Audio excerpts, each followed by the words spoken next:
Bharatiya Janata party సభ్యత్వ నమోదు 2024 workshop కార్యక్రమాన్ని సంగారెడ్డి పట్టణ సమీపంలోని కంది గ్రామ పంచాయతీ పరిధిలో ఉన్న బీజేపీ జిల్లా కార్యాలయంలో ఆదివారం నిర్వహించారు. ఈ కార్యక్రమానికి ముఖ్య అతిథిగా BJP assembly floor leader Eleti Maheshwar Reddy హాజరయ్యారు. ఈ సందర్భంగా వారు మాట్లాడుతూ, ప్రపంచంలోనే అతిపెద్ద పార్టీగా అత్యధిక సభ్యత్వం కలిగిన పార్టీగా భారతీయ జనతా పార్టీ ఆవిర్భవించిందని అన్నారు. ప్రధానమంత్రి నరేంద్ర మోడీ నేతృత్వంలో దేశం అభివృద్ధి బాట పట్టిందని, తెలంగాణ రాష్ట్రంలో అత్యధిక సభ్యత్వం లక్ష్యంగా పనిచేస్తున్నామని చెప్పారు. భారతీయ జనతా పార్టీ కార్యకర్తలు, నాయకులు సభ్యత్వ నమోదు కార్యక్రమంలో పాల్గొని విజయవంతం చేయాలని పిలుపునిచ్చారు.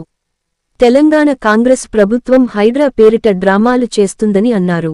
గత బీఆర్ఎస్ ప్రభుత్వంలో చెరువులు, కుంటలు, ఎఫ్టీఎల్, బఫర్ జోన్లలో ఆక్రమించినటువంటి వారిపైన, అనుమతులు ఇచ్చిన అధికారులపైన ఇప్పుడున్న కాంగ్రెస్ ప్రభుత్వం చర్యలు తీసుకోవాలని డిమాండ్ చేశారు. ప్రభుత్వ భూములు, చెరువులు ఎన్ని కబ్జాకు గురి అయ్యాయో శ్వేతపత్రం విడుదల చేయాలని అన్నారు. నామమాత్రపు తొలగింపుల ద్వారా నాటకాలు ఆడవద్దని, ప్రభుత్వం చిత్తశుద్ధితో ఆక్రమణకు గురైన ప్రభుత్వ స్థలాలను, చెరువులు, కుంటలను పరిరక్షించాలని, అక్కడి కట్టడాలను వెంటనే తొలగించాలని మహేశ్వర్ రెడ్డి డిమాండ్ చేశారు.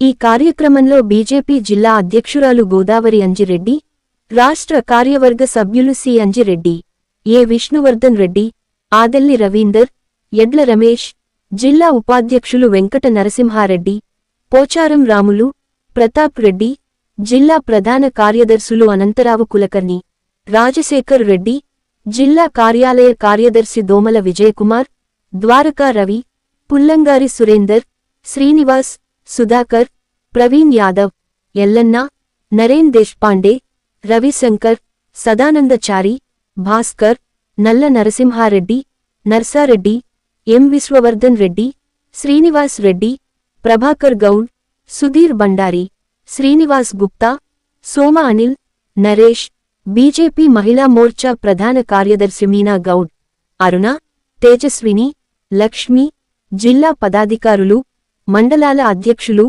పట్టణ అధ్యక్ష, ప్రధాన కార్యదర్శులు తదితరులు పాల్గొన్నారు.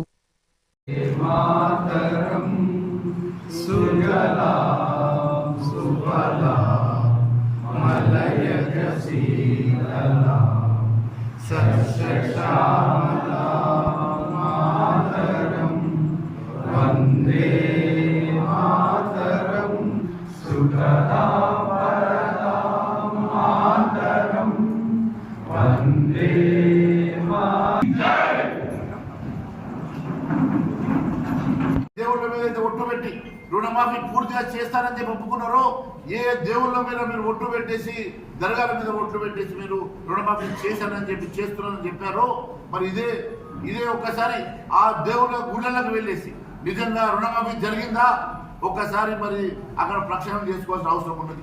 నేను ఒకటి అడుగుతా ఉన్నాను, ఈ రాష్ట్రంలో దాదాపు 60 లక్షల మంది రైతాంగం ఈరోజు రుణాలు తీసుకుంటే కేవలం 22 లక్షల మంది రైతాంగానికి మాత్రమే రుణమాఫీ చేసి మీరు ఏ రకంగా పూర్తిగా రుణమాఫీ జరిగిందని చెప్పి చెప్పుకోగలుగుతున్నారో మరి అర్థం కావడం లేదు. ఇలాంటి సమస్యలు అంతేకాదు, మీరు ఇచ్చినటువంటి 420 హామీలు ఏ ఒక్క హామీ నెరవేర్చకుండా, ఏ ఒక్క హామీ ఇప్పటి వరకు పూర్తిగా మరి అటెంప్ట్ చేయకుండా ఈరోజు కేవలం హైడ్రా పేరు మీద హైదరాబాద్ చేసి ప్రజా సమస్యలు పక్కదో పెట్టించి ఇచ్చిన హామీలను ప్రజలు మర్చిపోయే విధంగా పక్కదో పట్టించేసి మీరు ఈరోజు ఈ రకంగా ముందుకు వెళ్తా ఉండడం ఇది సమంజసం కాదు అని చెప్పి తెలియజేస్తా ఉన్నాను. ఈరోజు రేపు రాబోయేటువంటి లోకల్ బాడీ ఎన్నికల్లో ప్రజలు మీకు బుద్ధి చెప్తారు. నిజంగా మీకు దమ్ము ధైర్యం ఉంటే మరి ముందుగా లోకల్ బాడీ ఎన్నికల షెడ్యూల్ రిలీజ్ చేయండి. అప్పుడు మీ దమ్మెందో, మీరు చేసిన ప్రజా వ్యతిరేక విధానాలకి ప్రజలు ఏ రకమైన తీర్పు ఇస్తారో అర్థమైందని చెప్పి తెలియజేసుకుంటూ ధన్యవాదాలు. ఒకటి, ఈ ప్రభుత్వం తీసుకునేటువంటి చర్యలు ప్రజాస్వామ్య పద్ధతులు తీసుకుంటే బాగుంటుంది. అన్ని పార్టీలకు ముఖ్యంగా వారి పార్టీలో ఉన్నటువంటి పెద్దలను విస్మరించి, ఇంక్లూడింగ్ పొంగులేటి శ్రీనివాస్ రెడ్డి గారి ఇల్లు మీద కూడా ఆరోపణలు వస్తున్నాయి. అలాంటి వారు వాళ్ళ పార్టీలో ఎంతమంది ఎమ్మెల్యేలు, మంత్రులు ఈ రకమైనటువంటి ఇల్లీగల్ కన్స్ట్రక్షన్ చేసినట్టుగా ఆరోపణలు వస్తున్నాయి. అటువంటిప్పుడు మీరు మీ పార్టీలో ఉన్నటువంటి పెద్ద మనుషులతో సహా అందరి మీద ఇలాంటి చర్యలు తీసుకుంటే బాగుండేది. మీరు కేవలం ఒకరిద్దరు సెలబ్రిటీలను ఈ రకంగా డిమాలిషన్ చేసి కొంతమంది చిన్నకారు సన్నకారు మరి సామాన్య ప్రజానికం మీద మీ ప్రతాపం చూపించి హైడ్రాని మీరు హైప్ తీసుకొచ్చే సమస్య సంస్కారం బాగలేదు. నిజంగా మీకు చిత్తశుద్ధి ఉంటే ఈ రాష్ట్రంలో ఇలాంటి ఇల్లీగల్ కన్స్ట్రక్షన్స్ రాష్ట్రం మొత్తం ఎన్నున్నాయో దానికి చెప్పాల్సిన అవసరం ఉన్నది. రాష్ట్ర వ్యాప్తంగా మరి ఎన్ని ఎకరాల భూమి కబ్జాకున్నదో, ఎన్ని ఎకరాల భూమి మరి ఈ రోజు ఉన్నటువంటి మీరు చెప్తున్నటువంటి అసైన్ భూములు కానీ, లేకుంటే దేవాదాయ శాఖ భూములు కానీ, లేకుంటే చెరువులకు సంబంధించిన భూములు కానీ మరి ఎన్ని ఎకరాలు ఈరోజు అన్యాక్రాంతమైనయో, వాటి ఎవరెవరి పేరు మీద మారినాయో, ఎవరెవరి పేరు మీద ఉన్నటువంటి ఇల్లీగల్ కన్స్ట్రక్షన్స్ అన్ని కూడా ఎన్ని కన్స్ట్రక్షన్స్ ఉన్నాయో అవన్నిటి మీద ఒక శ్వేతపత్రం ఇవ్వాల్సిందిగా మేము డిమాండ్ చేస్తూ ఉన్నాం. అంతేకాకుండా మరి అవన్నిటి మీద ఈ రాష్ట్రంలో ఉన్న ప్రతి ఇల్లీగల్ కన్స్ట్రక్షన్ అక్కడ మరి ఏ రకంగా నష్టపోవాల్సి వస్తున్నది, దానికి మరి అధికారుల మీద మన చర్యలు తీసుకుంటా ఉన్నారా, మరి వారికి ల్యాండ్ కంపెన్సేషన్ ఏమన్నా మరి ఇస్తా ఉన్నారా, మరి నోటీసెస్ ఇస్తా ఉన్నారా, ప్రజాస్వామ్య పద్ధతిలో మీరు నిజంగా కూడా మరి పాటించి నియమ నిబంధనలు పాటించి మీరు చర్యలు తీసుకుంటా ఉన్నారా, నోటీసెస్ సర్వ్ చేస్తూ ఉన్నారా, మరి ఏ రకంగా మీరు ప్రియారిటీ ఏంటి? కేవలం ఒకరిద్దరు సెలబ్రిటీల బిల్డింగ్లు కూడా కొట్టేసి ఏదో చేస్తున్నట్టుగా మీరు ఒక చర్య చేస్తున్నట్టుగా మీరు ఈరోజు చేస్తున్నటువంటి అలజడి చూస్తూ ఉంటే కేవలం ప్రజా సమస్యలను పక్కదో పట్టించడానికి మాత్రమే చేస్తున్నారు. ఈరోజు ముందుగా నేను ఒకటి అడుగుతా ఉన్నాను, 2 లక్షల రుణమాఫీ అంశం లోపల ఆ అంశాన్ని పక్కదో పట్టించడానికి మీరు ఈరోజు పూర్తిగా రైతులను మోసం చేసినటువంటి అంశాన్ని పక్కదో పట్టించడానికి హైడ్రాని మీరు పెద్దగా హైప్ తీసుకొస్తా ఉన్నారు. నేను ఒకటి అడుగుతా ఉన్నా, ఇప్పటి వరకు కేవలం 40% మాత్రమే 40% రైతులకు మాత్రమే ఇచ్చినటువంటి రైతు రుణమాఫీ, మరి మిగిలిన 60% మంది దాదాపుగా లెక్కలు చెప్తా ఉన్నాయి.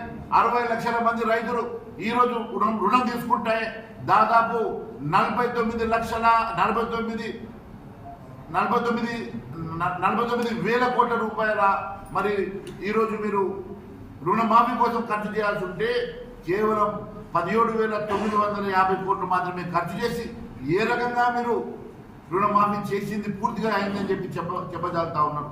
ఒకవైపు మీ తుమ్మల నాగేశ్వరరావు గారు చెప్తా ఉన్నారు ఇంకా సగం మంది రైతులకు రుణమాఫీ జరగాల్సి ఉందని, ఒకవైపు మీ రెవెన్యూ మినిస్టర్ పొంగురెడ్డి శ్రీనివాస్ రెడ్డి గారు చెప్తా ఉన్నారు ఇంకా 12,000 కోట్ల రూపాయలు అవసరం ఉన్నదని.